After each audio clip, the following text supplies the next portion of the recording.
14 years of international support has contributed immensely to the growth and development of women's and civil society organisations, as well as an increased representation of women in Afghan politics. These achievements have changed the political and social landscape for both women and men in Afghanistan. However, despite joint efforts of national and international actors, the situation of Afghan women continues to be extremely volatile. This short documentary highlights both the concerns and the hopes of various stakeholders, and voices the plea of women's organisations and civil society activists to promote gender-focused electoral reform as a means to advance protection, inclusive governance, and economic empowerment for the women in Afghanistan. حقوق زنان تسجیل شده و به او یادآوری شده که برابری بین زن و مرد وجود دارد و هیچ گونه تبعیضی بین زن و مرد وجود ندارد. مطابق با قانون اساسی زنان حق انتخاب کردن، انتخاب شدن، حق تحصیل، کار و تمام حقوقی را دارند که یک شهروند مرد میتونه دارا باشه. به این لحاظ میتونیم بگیم که زن و مرد در افغانستان برابر هستند و هیچ تفاوتی بینشان وجود ندارد. However, in practice, Afghan women often remain excluded from gaining economic and social independence, making them more vulnerable to abusive practices. اسم من لیلاست، باشنده علاودین می باشم. من خودم 12 سال خواندم در خانه پدرم و خواندم. وقت کاروسی کردم مرا شوهرم نماند در مکتب، در تحصیل، در کار نماند مرا که من برای جامعه خود کار میکردم، برای خانه خود، برای چیز خود. من جار جنجالم زیاد، یگان دفعه جار جنجالم زیاد میخیزه که مرا اگه میماندی من کار میکردم، چرا از اولادای ما از خانه فقیری از چیز ما برآمدیم. وقت شوهرم اجازه نمیده، میگه نه شما باید هست که در خانه باشین، شما رو مانده و در بیرون شما کار نکنین، شما اجازه نداری که شما کار کنین در بیرون. وقتی که خودش حال چی شدن، مریض شدن، اینا حالا خودشان میفهمن که حالا که میگم نشه که من میرم کار میکنم، حالا خودش مرا اجازه میده که برو کار کن. حالا خودشان مریض است، توان نداره، ضعیف شده، ری سفید شده، نمیتونه که واسه توانش نمیرسه که خودش بره کار کنه، بس سر و از اولادای خود برسانه. حال فعلا ما در یک دفتر هستم، به حیث آشپزی رفتیم و صفاکاریشون میکنم. مای 5000 پا ماج دارم. کوشش کردم مگم یکی حال واسطه باشه یا پیسه داشته باشی که اقلا یکی چیز داشته باشه. حالا با چیز غریب کسی چی نداره که برن کمکش کنن به یک جای بلند برسن به کس نمیتونه. The Afghan government acknowledges regional differences and the important role of girls' education. بدبختانه که در کشور ما فعلا ما به دو حالت روبرو هستیم.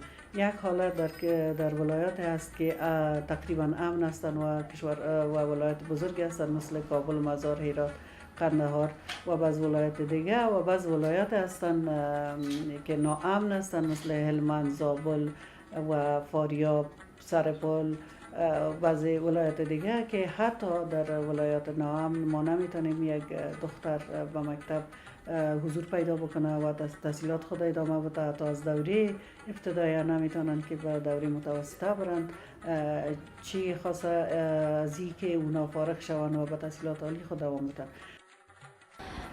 راستیتش مشکلات زندگی که زیاد است. اول از همه خودم یک مهاجر بودم، به عنوان یک خانومی که مهاجر بوده و تحصیلاتش آمده اینجا ادامه داده و تحصیلات خودم که خلاص کرده، ولی با وجودی که تحصیلات من خلاص هست و درس من خواندم اما تا هنوز ما بیکار هستم و در یک شرایط بسیار خراب امنیتی هم قرار داریم و در پلی از هیچ حقوق ما رعایت نمیشه.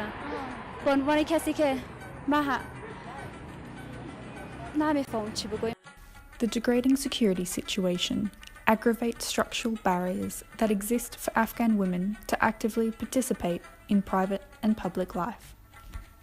بدبختانه که در افغانستان هنوز هم زنان مورد خشونت قرار میگیرند و خانم‌های زیاد قربانی خشونت میشن و توجه زیادی برای خانم‌ها در قسمت از اینکه اینا قربانی میشن باید صورت بگیره. چنانچه حضور زنان در پلیس میتونه یک منبع خوبی برای رسیدگی برای خشونت های یا جلوگیری از خشونت زنان باشد. During more than a decade, the international community has aimed to address the volatile security context for Afghan women.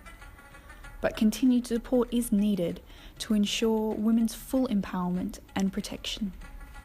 افغانستان را بعد از 14 سال دستاوردی که یکی از دستاورد اینها حقوق زن در افغانستان، آزادی و رسانه ها است، باید فراموش نکند و جامعه جهانی باید بیشتر مشارکت سیاسی زنان را در افغانستان حمایت بکند. در قسمت جامعه جهانی باید بگوییم که ما توجه کافی جامعه جهانی را در چند سال گذشته داشتیم که البته بسیار مهم بود به خاطر از اینکه پسرفتگی ها، مشکلات و مسائلی که بر زنها وجود داشت بسیار ناممکن بود که صرف زنای افغانستان و یا حکومت افغانستان به او به تنهایی می رسید. اما کمک های بین‌المللی در چند سال گذشته تانست که اول حمایت از سازمان های زنان در سراسر کشور کنه بسیار یک قدم مهم بود و مگر ما فکر میکنیم این کافی نیست، باید متداوم باشه بخاطر که زنان میتونن با زنای دیگه همگام شده و تغییرات لازم را در سطح کشور یا به شکل ملی آورده بتانه. Supporting women's political participation and female leadership is essential in addressing gendered problems of social and economic dependency and security concerns. بخشی قانون اساسی که باید حکومت او تطبیق کنه، به او راستا هم حکومت حقوق مرد با زن مساوی دانسته. بنابراین به این راستا اگر ما خبر داریم از زمانی که قانون اساسی ما تطبیق شده تا حالا 100 دوره میشه که ما انتخابات داریم و رئیس جمهور تعیین میکنیم با خود، هیچگاه یک وقتی یک از معاونین رئیس جمهور به عنوان خواهر را ندیدیم. Women will remain deprived of the opportunity to fully participate in public discourse and peace processes, as well as opportunities to be represented in security forces and positions of leadership, unless electoral reform and meaningful political participation is guaranteed. ما امیدوار هم هستیم و سعی تلاش خودمون میکنیم که در آینده زمینه‌های بهتر و خوبتر دیگه را برای مشارکت زنان مساعد بکنیم، چون ما از حضور یک قشر فعال جامعه و یا از حضور نیم پیکر از جامعه ما نمیتونیم که بگذاریم یا چشم پوت بکنیم. حضور از اونا در روندهای سیاسی به خصوص در روند انتخابات بسیار با اهمیت است. اصلا اگر بگوییم که دموکراسی بدون انتخابات مفهوم ندارد و خود برگزاری انتخابات بدون مشارکت زنان مفهوم نخواهد داشت، یک واقعیت است که همه او را باید بپذیریم و برای مشارکت زنان هر آن سعی تلاش را که ضرورت باشه باید انجام بدیم. The international community has the ability and thus the responsibility to support women's organisations and civil society organisations in bringing real, meaningful change. Keep it in mind in anything we do here, and we have a couple of very special, specific programs aimed at gender, at empowering women. We support shelters in Afghanistan, and we support the development of the 1325 National Action Program for Afghanistan, and we will continue to do so for the coming years. Unless guarded and further reinforced, the progress of the last decade with regards to increasing women's qualitative political participation is at risk. The upcoming parliamentary elections will test the strength of these achievements, demanding transparency, inclusivity, and representation.